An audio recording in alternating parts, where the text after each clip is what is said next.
Hello, welcome. New year, new promotion.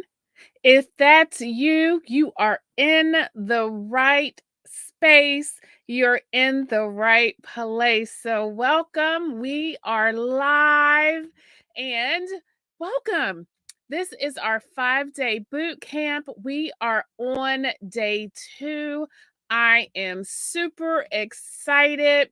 We are embarking on this journey to help you to find your promotion lane in 2024.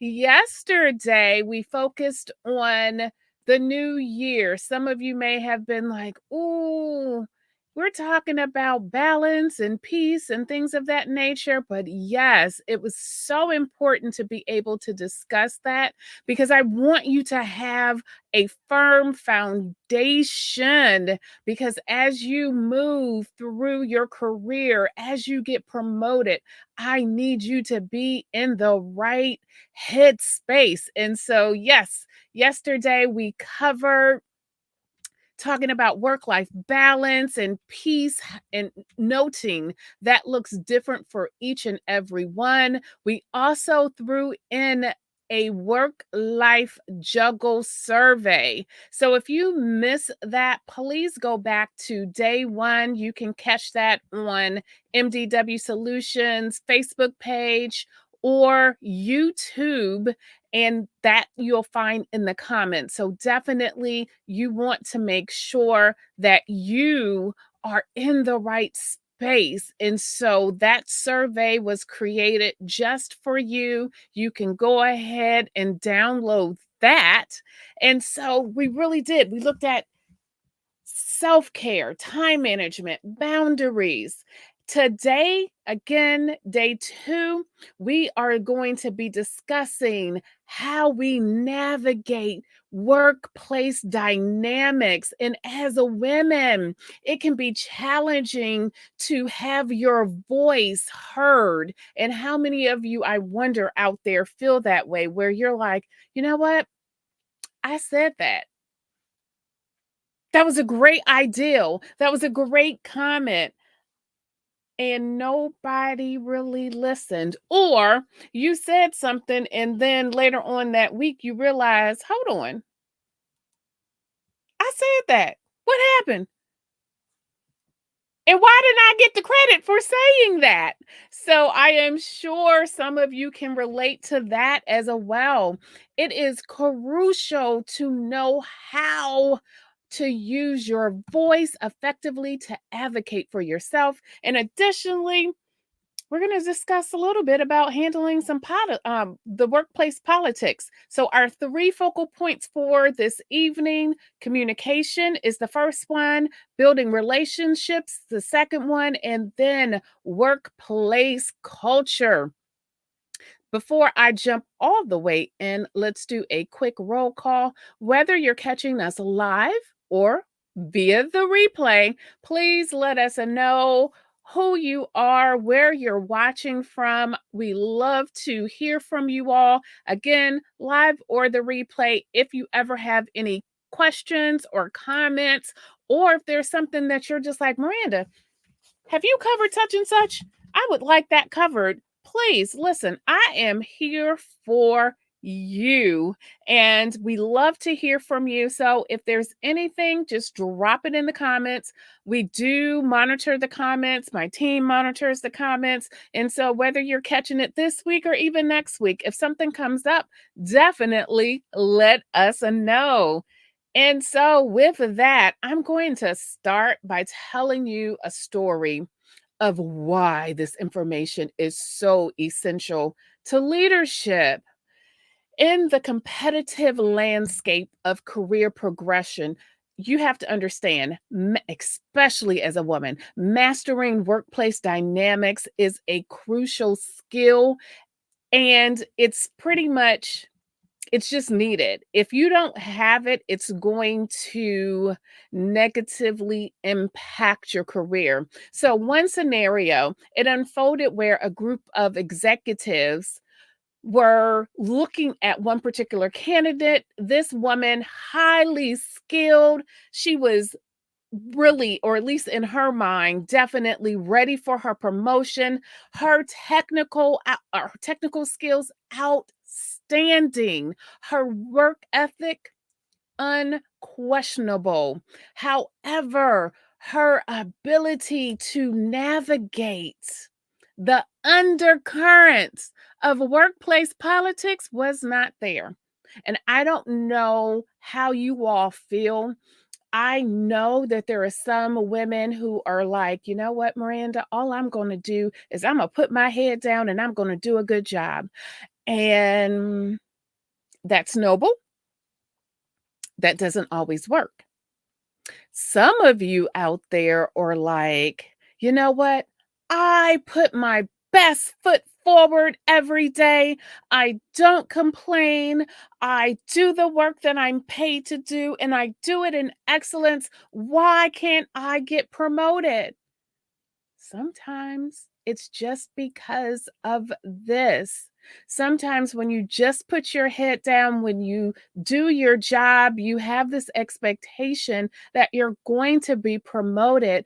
But this whole entire workplace politics, a culture, you have to learn how to navigate it, and you have to navigate it well, unless you are willing to be looked over. And it's not a difficult thing to necessarily do, it's a skill set. All of the stuff that we're talking about, it's a skill set that you can learn to perfect. And so, going back to my story, her contributions, though significant, were overshadowed by her counterparts being more vocal, more assertive, and it was just fact.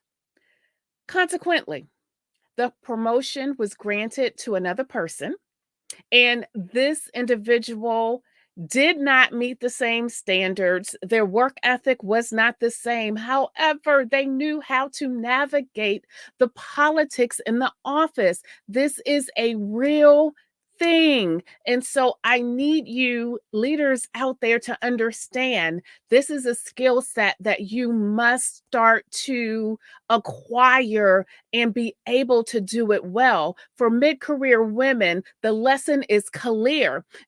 Develop political acumen alongside of your professional skills. Excuse me. And let me define that, because sometimes I've been, my team tells me sometimes, Miranda, you're talking and you're using some words that a lot of people don't necessarily understand. So let me explain political acumen. It is the ability to understand and navigate the political landscape of an organization. And this is going to include being able to advocate for yourself, understanding the decision making process within your organization, building networks of allies. And yes, some of you are like, it's just me, myself, and I. And I am coming here to disrupt that because I need you to build political allies. I need you to understand the importance of that. And so, not just that, additionally, seeking mentorship, attending workshops, even listening to things that you're listening to tonight. This is a great way that it's going to help you and strengthen you on your leadership journey. And because what we're looking for is influence, and all of these things are going to help you to get the tools to be able to influence by actively engaging with the social fabric of the workplace and articulating sometimes the workplace culture's values. You're going to be able to position yourself to excel in your roles, but also you're going to be able to help others along the way. And so let's go ahead and dive into our first point, which is communication. So, this is our first area. Communication really plays a vital role in navigating workplace dynamics. Women can often struggle to get their voices heard, And so there are ways, again, there are just ways around all of these things. It's crucial to understand sometimes you must be assertive when you're speaking. Now, let me also say this: some of you out there don't have an issue being assertive. Some of you out there have the opposite concern.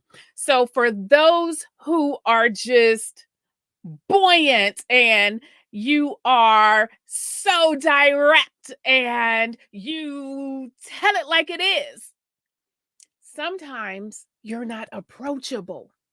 And so for you, you have to work on your approachability, where there are some women who just aren't assertive. And for that woman, you need to work on being assertive. It's crucial to be able to communicate assertively while still maintaining your professionalism. And so there can be more, but the two that I'm covering is there is a woman out there that is extremely direct. Just note, are you approachable? And sometimes you may think you are, but you may need to ask somebody and someone who's going to tell you the truth. And then there's that woman who is extremely soft spoken. And there's nothing wrong with being soft spoken, nothing at all. You can be soft spoken and yet assert yourself. And so, again, for time's sake, I can't go into everything that those entail. If that's you, if you need more information, join our Facebook group. Hit me up so I can assist you with that. When you're communicating in the workplace, it's important to understand your nonverbals. Listen and listen up. I'm about to lose a couple of you right now because I'm going to tell you the truth. If you are that person that is saying, but that's just how I am, Miranda, my face tells it all. I am going to challenge you. I'm really challenging you. Everyone, they do not need to know what you're thinking. It's a cop out sometimes when you just say, that's just me. It's one thing, listen, black and brown people, when you walk in a boardroom, when you walk in a room, we cannot change the color of our skin. That is something that we must embrace and be proud about. Okay? However, if someone is saying something, if they are articulating whatever it is, and it is something that you don't like hearing, if your face is showing all of that, it's not professional. It's not healthy. It shuns people, and people are reading you, and people are making up things about you. And that is not what I want for you. There are techniques, there are things that you can do, but please stop just saying, oh, I just wear I wear my face, or I wear my face. It doesn't matter, or that's just how I am. I'm just abrasive. That's not how you have to be. And if you're looking for promotion, depending on what area you're in, those things matter. So, thank you for allowing me to deviate. Your body language, your tone of voice, your facial expressions, all of those contribute to how you are perceived. We do not have to be duplicates. You can authentically be who you are and not be offensive to someone. Your personality can shine without being offensive to someone. Make sure you're able to maintain eye contact. I understand that there are cultural things out there And so I am not trying to step on toes or anything of that nature, but your nonverbal cues matter. They help to build rapport with your colleagues. They're going to help build rapport with your supervisors, with senior leaders. Those things are crucial when we're talking about navigating workplace dynamics. And it helps you to be able to be the best advocate for yourself. Let's talk about building relationships. Building relationships. So that's the second thing. And give me 1 second because I want to make sure I don't miss anything. Building relationships is going to be another key component. Again, some of you are out there saying, I just want me, myself, and I, but you are also saying that you want to be promoted. And so sometimes I want me, myself, and I, and wanting to get promoted. mm, they sometimes clash. And so building relationships with colleagues are important with your supervisor. It's essential in navigating this whole workplace dynamics. You need to take time to speak with your colleagues, your supervisors. There is a thing called trust building, and it doesn't just happen because you work there, it happens because you are participatory in this whole thing. And it doesn't always have to be, well, my supervisor didn't talk to me. Maybe you need to talk to your supervisor. Sometimes we need to help supervisors level up and become better supervisors. All supervisors aren't equal. So, okay, I know I'm a little bit fired up, y'all. I'm a little bit fired up because I want the best for you. So, this is going to help you. You need to get to know your colleagues and supervisors. It's going to help you to navigate the workplace politics. It's going to help you to advocate for yourself. Take the effort to gain a deeper understanding of your supervisors, your coworkers. That will go a long way. And it'll go a long way when there's conflict. It's going to go a long way when it's time for promotion. It goes a long way. And so take an interest in their job, their welfare, establish mutual respect, and a long term team commitment and support. All of those things are going to help you to foster trust, and it's going to help you in the short term. And so, why is this important? Gallup did a study, and people who have a best friend at work are 7 times more likely to be engaged in their jobs, and showing importance, it'll show the importance of like personal connections. Now when they say a best friend at work, we're not talking about like your home girl, your BFF, the girl that you've been rocking with for 20 years. We're not talking, well, this is mid-career, you may not have been rocking with someone for 20 years. See, I'm showing my age. I'm showing my age because I don't. I've been rocking with some people for 20 and 30 years. Okay, it's okay. You all may have been rocking with some people for 10 years. And so we're not talking about them, but we're talking about you need to have people that you can confide in. If you're having a bad day, you can talk to. If you need to bounce an ideal back, you need that person. But sometimes that's not going to come unless you nurture those relationships. And when you're excelling and you're being promoted, you need to be able to teach people the same skill sets that you are learning and you're perfecting. And that's a one of them. Strong relationships can help lead to having advocates. So it's, remember I was saying allies, it's all a part, and it's not done to, well, I want this. It's not like a, what is it? Pro, I can't even think of the word. It's not to get one thing to get another thing back. It's really also making sure that you're doing this organically and not, oh, let me talk to my supervisor. So 2 months from now, I can get out of trouble. It's not that. You need to do this with the right intentions and you need to do it organically. Last thing, and I need to speed this up for time's sake, understanding workplace culture. Understanding the workplace culture. Now, first of all, I need you to get this. In your organization, there's a culture. When you start breaking it down from division to vision or one section to another section, each section can have its own culture. Supervisor to supervisor, it can have a slightly different culture. And yes, is it a lot sometimes to kind of take in? It is. But when you take it in and you get it, you don't have to relearn it, at least not at your particular organization. Yes, if you leave, you're going to have to relearn or you're going to have to learn theirs. But it's worth the understanding to really get your culture.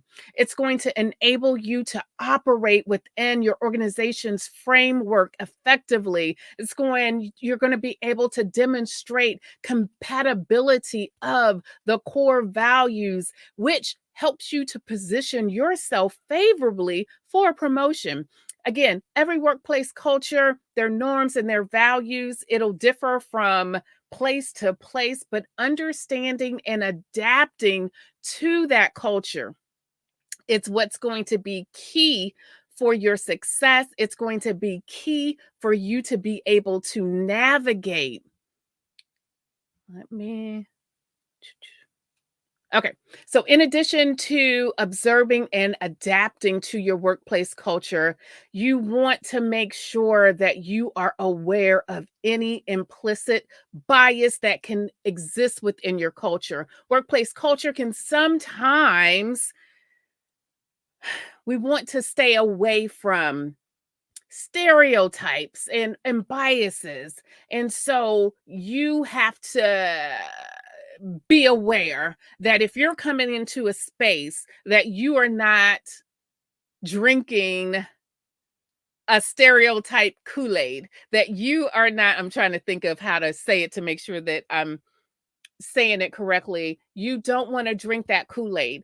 If there's a bias against men, you don't want to drink that Kool-Aid. If it's a bias against women, you don't want to drink that Kool-Aid.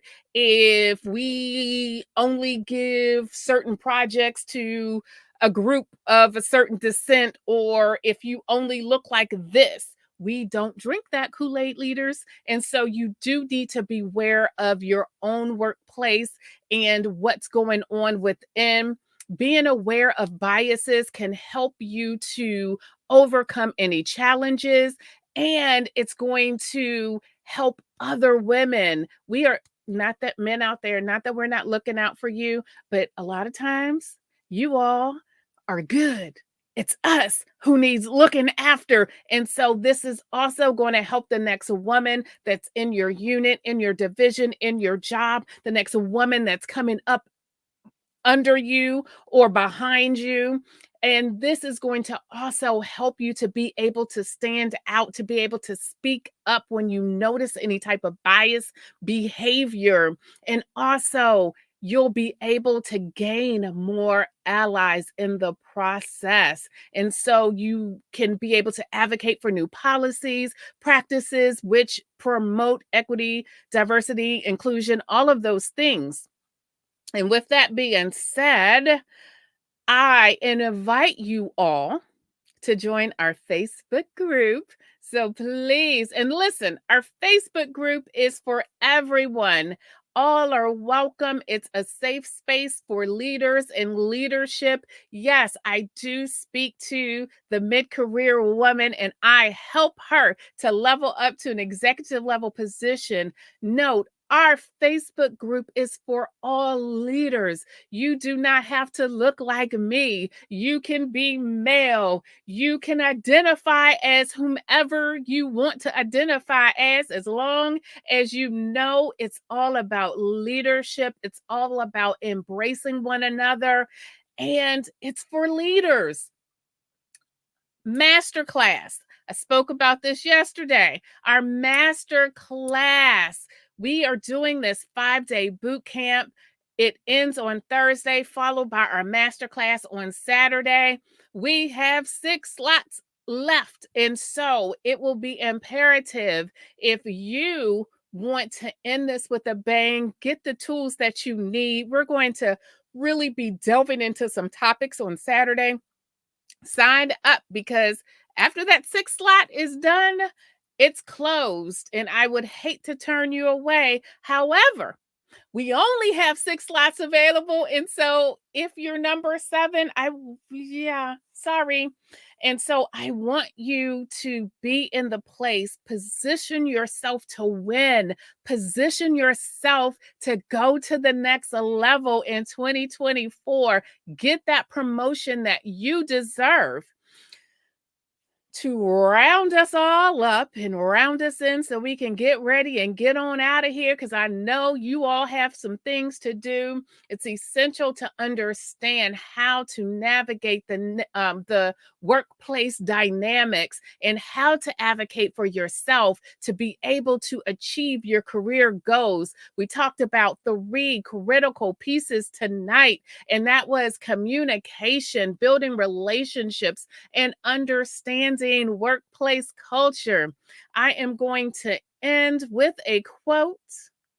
In the future, there will be no female leaders. There will just be leaders. I am not sure when that's going to come about. However, I look forward to and I welcome the day that we don't have to say women leaders, female leaders. We can just speak leaders, and everyone is a welcome.